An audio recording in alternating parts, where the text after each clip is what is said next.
Good morning students, welcome in BBVN online class. आज हम अपना शुरू करेंगे पाठ 3। आप भी पुस्तक निकालिए और पाठ 3 निकालिए, उसमें से चांद वाली अम्मा। पाठ का नाम है चांद वाली अम्मा। बहुत ही मज़ेदार पाठ है। देखिए, तुम शरारत तो करती ही होगी। कौन कौन सी शरारत करती हो? इन चीज़ों का इस्तेमाल तुम कोई शरारत करने के लिए कैसे करोगी? झाड़ू, पंख, कागज़ और गुब्बारा। आप लोगों को ये प्रश्न पूछा गया है कि आप लोग शरारत तो करते ही हो। आप कौन कौन सी शरारत करते हो, कैसी शरारत करते हो? शरारत का मतलब किसी को छेड़ना, परेशान करना, थोड़ी बहुत हंसी मजाक करना। वैसे कोई बहुत ज़्यादा बदमाशी करने वाली शरारत नहीं है यहाँ पे। तो आप इन चीज़ों का इस्तेमाल, जैसे झाड़ू है उससे कैसे शरारत करते हो, पंख और कागज़, गुब्बारा। ये सिर्फ आपको मन में विचार करने के लिए प्रश्न है। इसका उत्तर आपको कहीं लिखना नहीं है, बस आप सोच लीजिएगा, समझ लीजिएगा आपने कभी इनके साथ शरारत की है, किसी अपने दोस्त के साथ, मम्मी के साथ या दीदी के साथ, तो किस तरह से शरारत की है। इसी तरह से इस पाठ में शरारती जो बादल है उनके बारे में बताया गया है कि बादल जो बूढ़ी अम्मा है उनके साथ किस तरह से शरारत करते हैं और आखिरकार अम्मा को वे कहाँ ले जाके पहुँचा देते हैं। यही हम पढ़ेंगे आज इस कहानी में। बहुत समय पहले की बात है। एक बूढ़ी अम्मा थी, बिल्कुल अकेली। उसका अपना कोई न था। घर का कामकाज उसे खुद ही करना पड़ता। सुबह उठकर कुएं से पानी लाना, खाना बनाना आदि। उसके साथ एक परेशानी थी। वह रोज़ सुबह उठकर जब घर में झाड़ू लगाती, तब ये देखिए घर में ये झाड़ू लगा रही है बूढ़ी अम्मा, कोई नहीं है। यहाँ पे एक बिल्ली लेटी हुई है, कबूतर है, बस यही यहाँ पे आंगन में दिखाई दे रहे हैं। तो सब ठीक रहता, पर जैसे ही वह आंगन में जाती और झाड़ू लगाने के लिए झुकती, तभी आसमान आकर उसकी कमर से टकराता।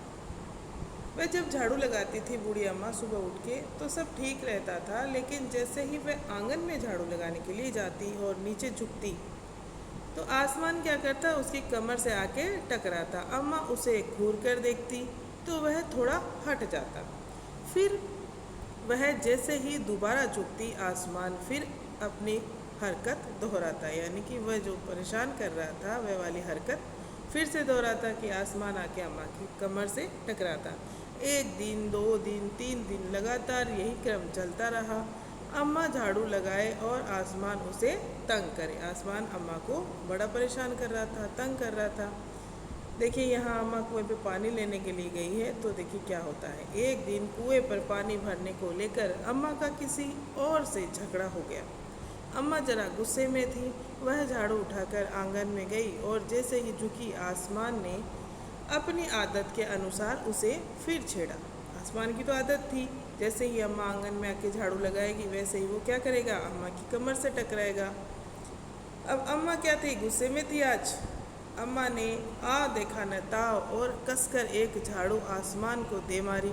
आसमान झट हट गया, पर वह भी अपनी हरकत और आदत से मजबूत था। बार बार हम कोई काम करते हैं तो मजबूर हो जाते हैं वह काम करने के लिए। उसको झाड़ू पड़ी, लेकिन फिर भी वह मजबूर हो गया था। दूसरी बार फिर अम्मा के झुकते ही टक्कर मारने लगा। अम्मा ने फिर पूरी ताकत से उस पर वार किया। अब देखिए अब की बार आसमान क्या करता है। देखिए अम्मा ने पूरी ताकत के साथ, उसको बहुत गुस्सा आ रहा था अम्मा को, तो उसने फिर से वार किया। अब आसमान को शरारत सूझी। इस बार उसने झाड़ू पकड़ ली। चित्र में दिखाई दे रहा है हमको कि झाड़ू को पकड़ लिया किसने, आसमान ने। उधर अम्मा भी झाड़ू पकड़े थी। रस्साकसी शुरू हो गई। रस्साकसी का एक खेल होता है जो आप लोग खेलते हो ना, वही रस्साकसी शुरू हो गई। इधर से आसमान झाड़ू को खींचे और इधर से अम्मा खींचे। झाड़ू का ऊपर वाला हिस्सा आसमान पकड़े हुए था और नीचे वाला हिस्सा अम्मा। दोनों छोड़ने को तैयार नहीं थे। अम्मा चिल्लाई, छोड़ मेरा झाड़ू, मेरे पास एक ही झाड़ू है। तब भी आसमान ने नहीं छोड़ा। बूढ़ी अम्मा तब तक रस्साकसी करती थक गई। आसमान ने झाड़ू खींचना नहीं छोड़ा। अब वह झाड़ू के साथ ऊपर उठने लगा। अब आसमान ने क्या किया, झाड़ू के साथ ही ऊपर उठना शुरू कर दिया, क्योंकि वो तो आसमान है, ऊपर नीचे आ सकता है, जा सकता है। उसके साथ साथ झाड़ू पकड़े हुए अम्मा भी ऊपर जाने लगी। देखिए अम्मा किस तरह से आसमान में पहुंच गई, अम्मा ऊपर जाने लगी। अब क्या कर सकती है अम्मा, झाड़ू छोड़ भी नहीं सकती है। वह चिल्लाई, मुझे नीचे छोड़ दे। आसमान ने कहा, अम्मा अब मैं तुम्हें नहीं छोड़ूंगा, ले चलूँगा ऊपर, वहीं झाड़ू लगाना। अब आसमान उसे और चिढ़ा रहा है कि अम्मा अब तो मैं तुम्हें नहीं छोड़ूंगा, अब मैं तुम्हें ऊपर ले चलूँगा, वहीं बैठी बैठी क्या करना, झाड़ू लगाना। अम्मा झाड़ू नहीं छोड़ सकती थी क्योंकि वह बहुत ऊपर पहुंच चुकी थी। तभी उसे वहां चांद दिखाई दिया। क्या दिखाई दिया, आसमान में चांद। झट अम्मा ने पैर बढ़ाया और चांद पर चढ़ गई, पर झाड़ू नहीं छोड़ी। आसमान को फिर शरारत सूझी। उसने सोचा, अम्मा तो चांद पर चढ़ गई है, यदि चांद उसकी मदद करेगा तो मैं हार जाऊंगा, इसे यहीं रहने दूँ। ऐसा सोचकर उसने झाड़ू छोड़ दिया। अम्मा झाड़ू सहित चांद पर रह गई। अब देखिए अम्मा झाड़ू लेके वहीं बैठी रही। देखिए यहाँ चांद पे चित्र में दिखाई दे रहा है कि चांद पे झाड़ू ली हुई अम्मा बैठ गई। यदि चांद उसकी मदद, ये देखिए वह इतनी थक गई थी कि झाड़ू पकड़े पकड़े ही चांद पर बैठ गई। आसमान ऊपर चला गया। उस दिन से आज तक बूढ़ी अम्मा झाड़ू लिए हुए कहाँ बैठी है, चांद पर बैठी है। क्या सच में बूढ़ी अम्मा चांद पर बैठी है? तारा निगम ने ये कहानी लिखी है। ऐसा नहीं है, कोई बूढ़ी अम्मा चांद पे नहीं बैठी है, बस ये एक काल्पनिक कहानी बनाई हुई है, लेकिन अच्छी कहानी है, मज़ेदार है। आप इस कहानी को अच्छे से पढ़िए और इन्जॉय करिए।